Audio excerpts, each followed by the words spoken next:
तो अब ध्यान दीजिएगा, ये नहीं कि ठीक है।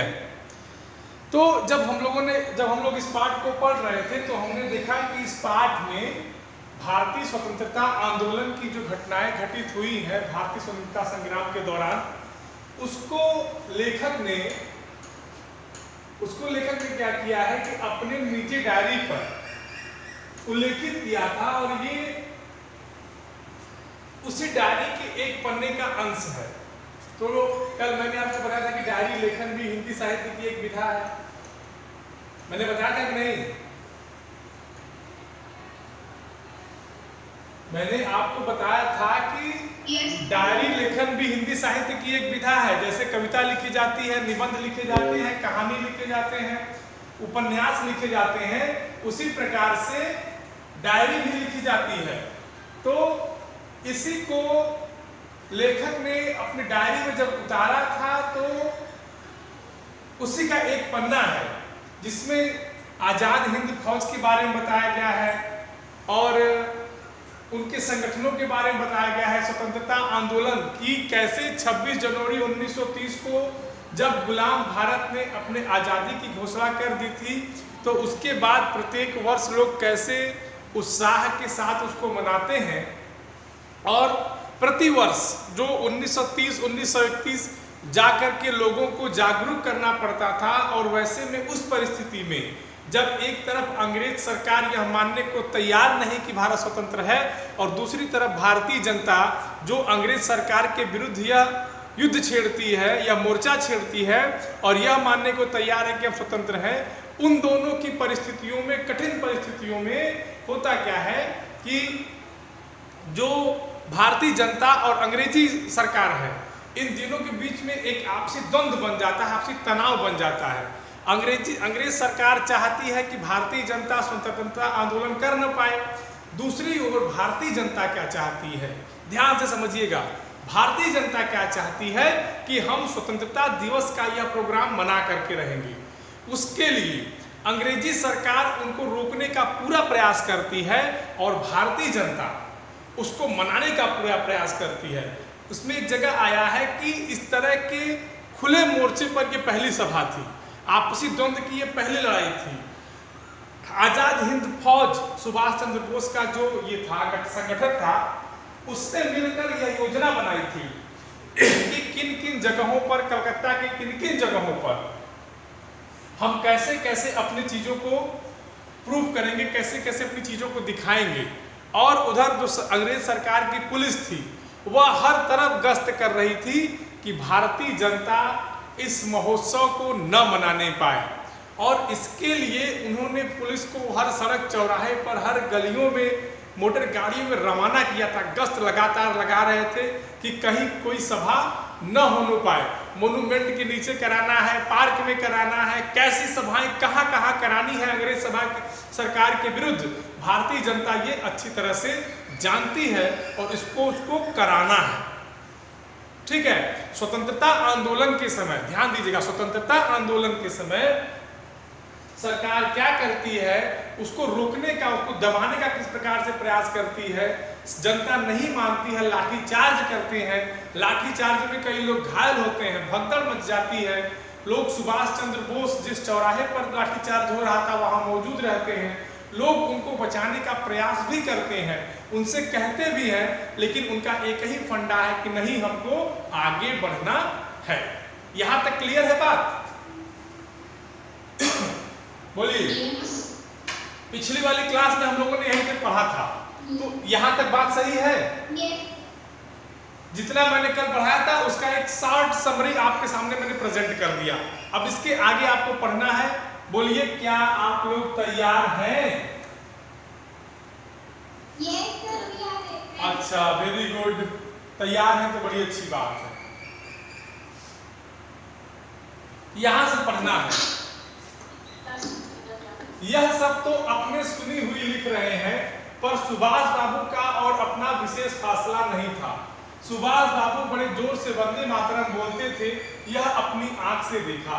लेखक लिखते हैं कि जो घटनाएं घटित हो रही थी वो तो मैंने सुनी हुई बात लिखी थी, कुछ देखी हुई बात थी, लेकिन सुभाष बाबू का जो जोश था, माने सुभाष चंद्र बोस, उनका जो जोश था, उस जोश के आगे, सुभाष चंद्र बोस के जोश के आगे सब जोश फीके पड़ रहे थे। और यह जो फासला, फासला माने होता है दूरी, ये उर्दू भाषा का शब्द है।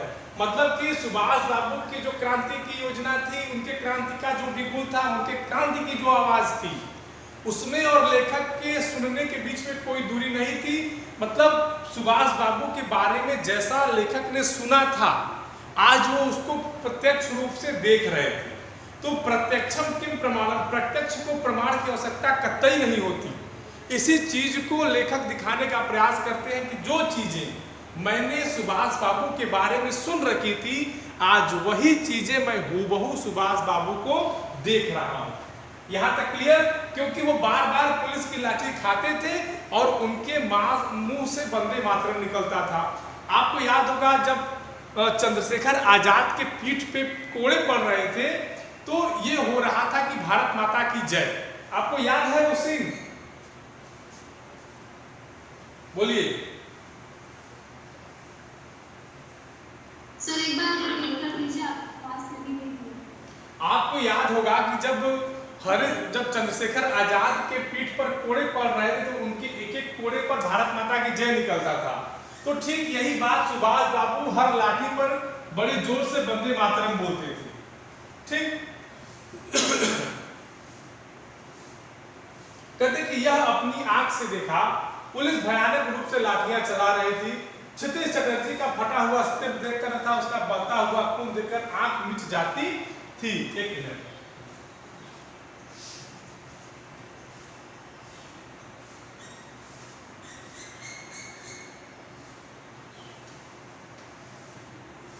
लेखक कहते हैं कि इतना ये सब जो चीज था उसको मैंने अपनी आंखों से देखा था।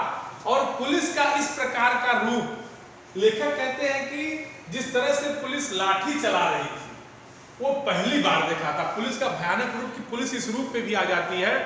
और कहते हैं कि क्षितिज चटर्जी का फटा हुआ सर देखकर तथा उसका बहता हुआ खून देखकर आंख मीच जाती थी, माने आंख रह रह के मतलब बंद हो जाती थी, आदमी घबरा जाता था। होता नहीं कभी कभी आदमी देख नहीं पाता है चीजों को।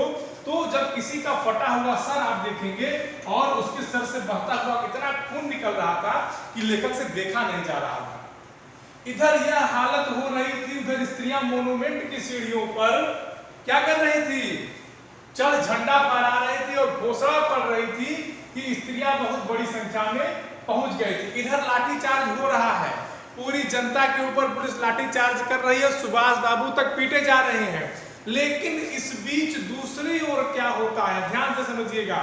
दूसरी ओर जिस मोन्यूमेंट पे झंडा फहराना है, वहां स्त्रियां पहुंच चुकी हैं, ऊपर चढ़ चुकी हैं, झंडा फहरा रही हैं और घोषणा पत्र भी पढ़ रही हैं।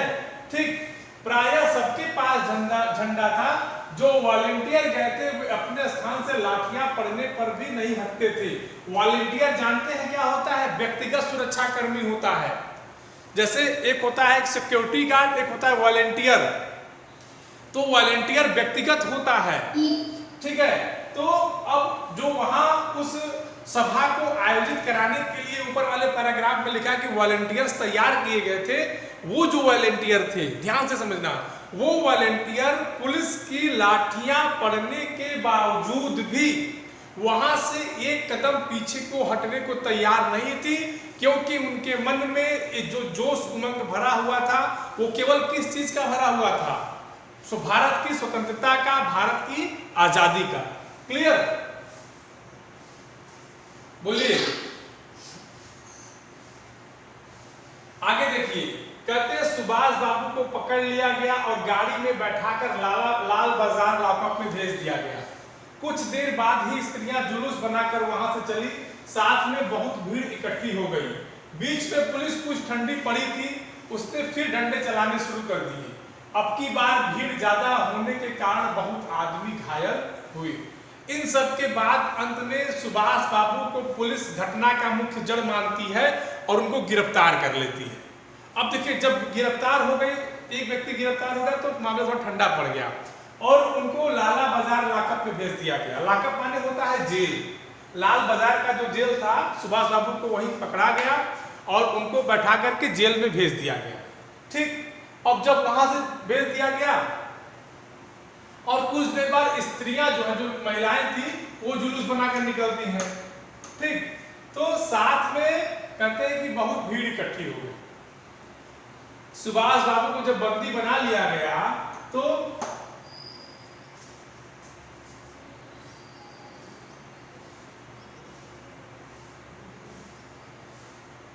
एक क्षण के लिए पुलिस शांत तो हुई, ठीक है, और कुछ भी तो पुलिस शांत हो गई, और जब कुछ महिलाएं इकट्ठा हो गई तो फिर भीड़ हो गई, और जब फिर भीड़ हो गई तो पुलिस ने क्या किया, फिर से लाठीचार्ज शुरू कर दिया। और लिखते हैं लेखक कि अब की बार भीड़ ज्यादा होने के कारण बहुत आदमी घायल हुए। पिछली बार से ज्यादा भीड़ इस बार थी, और जब पुलिस ने लाठीचार्ज शुरू की इस बार, तो इस बार पिछली बार से भी ज्यादा लोग क्या हो गए, घायल हो गए। और लिखते हैं लेखक कि धर्मतल्ले के मोड़ पर आकर जुलूस टूट गया और करीब 50-60 स्त्रियां वहीं मोड़ पर बैठ गई। पुलिस ने उनको पकड़कर लाल बाजार भेज दिया। जुलूस आगे बढ़ता जा रहा था, पुलिस लाठियां भांजती जा रही थी। धर्मतल्ले का जब मोड़ आता है तो वहीं पे जुलूस रुक जाता है, और उस स्त्रियों के जुलूस में से कम 50-60 स्त्रियां निकलकर बाहर आती हैं और मोड़ पर बैठ जाती हैं। पुलिस उनको पकड़ती है और लाला बाजार के लॉकअप में उनको भी भेज देती है। स्त्रियों का एक भाग आगे बढ़ा, जिसका नेतृत्व विमला प्रतिभा कर रही थी। उनको बहू बाजार के मोड़ पर रोका गया और वे वही मोड़ पर बैठ गई।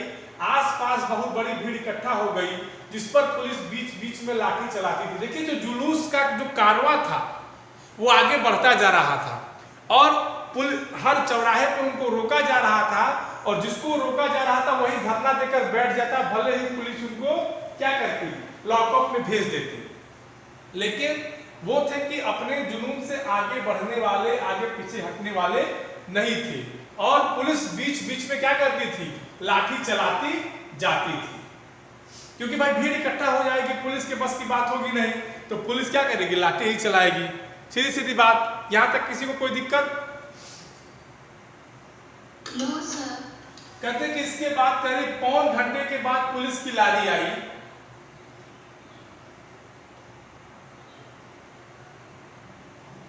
इस प्रकार करीब पौन घंटे के बाद पुलिस की लारी आई और उनको लाला बाजार ले जाया गया, और भी कई आदमियों को पकड़ा गया।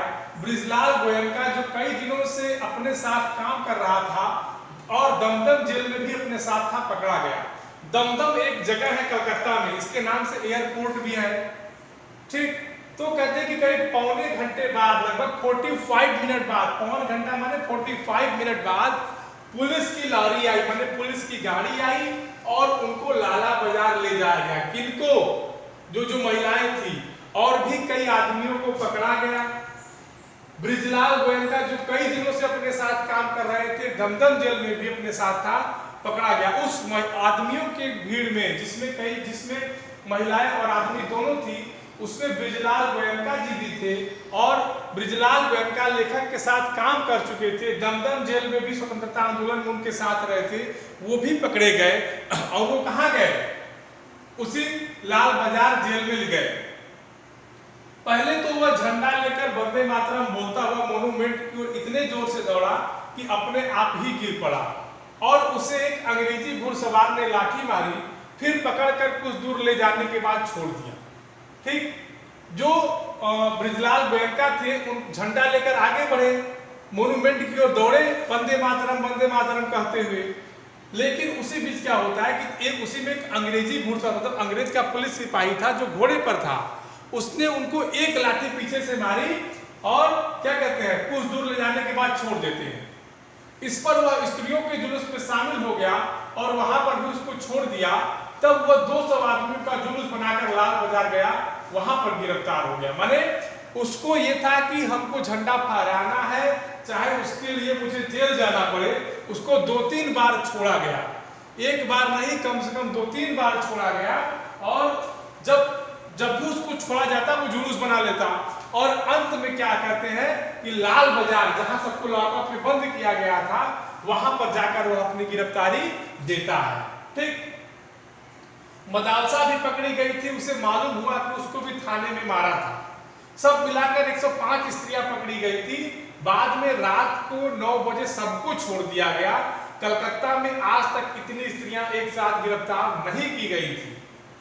मतलब कुल मिला के अंग्रेज सरकार की योजना थी वो ये थी कि इन भारतीयों को अपना स्वतंत्रता दिवस न मनाने दिया जाए, उसके लिए भले से ही उसको लाठी चलानी पड़ी, गिरफ्तार करने पड़े, लोगों को मारना पीटना पड़ा, स्त्रियों पर हाथ उठाना पड़ा, उस सरकार उससे कतई नहीं चूकी और ये सब कृत्य को उसने किया।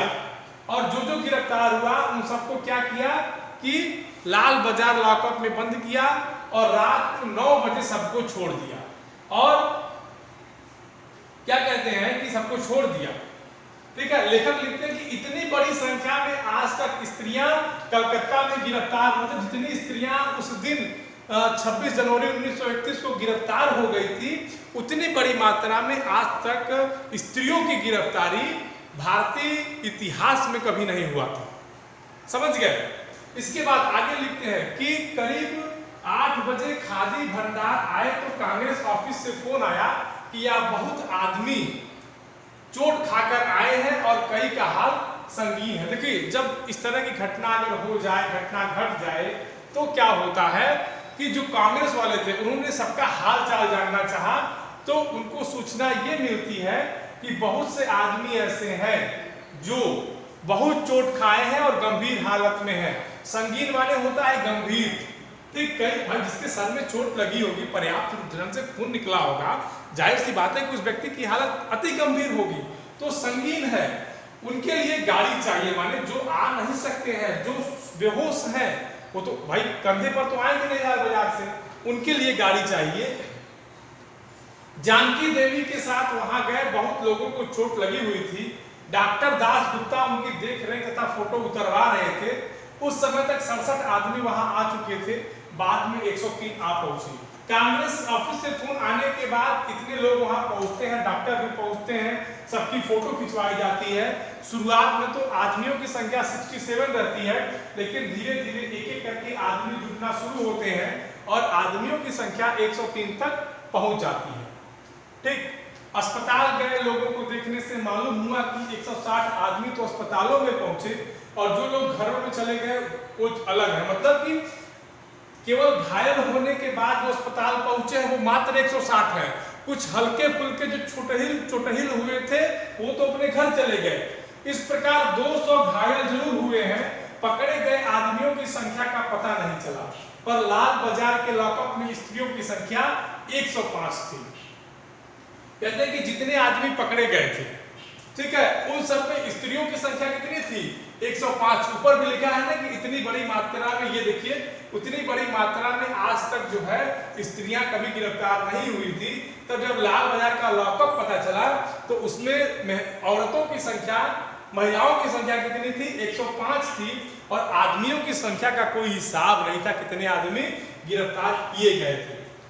आज तो जो कुछ हुआ वह अपूर्व हुआ है, माने इसके पहले कभी नहीं हुआ था। अपूर्व माने पूर्व के पहले, पूर्व माने होता है पहले, अपूर्व कभी नहीं हुआ था। बंगाल के नाम या कलकत्ता के नाम पर कलंक था। मतलब भाई इस तरह की घटना जहां पुरुष और स्त्री बेरहमी से मारे जाएं, उस बंगाल के लिए वो तो शर्मसार होगा ना, काला दिन तो होगा ही, जाहिर सी बात है। तो उस बंगाल के नाम पर वह कलंक था कि यहाँ काम नहीं हो रहा है, वह आज बहुत अंश में धुल गया और लोग सोचने लगे कि यहाँ भी बहुत सा काम हो सकता है। मतलब जो लोग यह सोचते हैं कि बंगाल में कोई काम नहीं है, लेकिन इस दिन की घटना ने लोगों को यह सोचने के लिए मजबूर कर दिया कि यहाँ भी बहुत सा काम हो सकता है। क्रांति की एक बिगुल जो है कलकत्ते से भी बज सकती है। यहां तक किसी को कोई दिक्कत? इस पाठ में किसी को कोई दिक्कत? इस पाठ में जिसको जहां दिक्कत हो, मैं बात इस पाठ में जिसको जहां दिक्कत हो, एकदम बिना हिचकिचाए कुछ भी, कोई पैराग्राफ जहां जिसको कोई भी शब्द जो इसको जो न समझ में आए वो पूछ सकता है, बिना हिचकिचाए, बिना हिचकिचाहट, बिना बिहारी के लाज, ठीक। सर मैं हाँ बिल्कुल, अरे आप पूछिए भाई, आपका अधिकार है।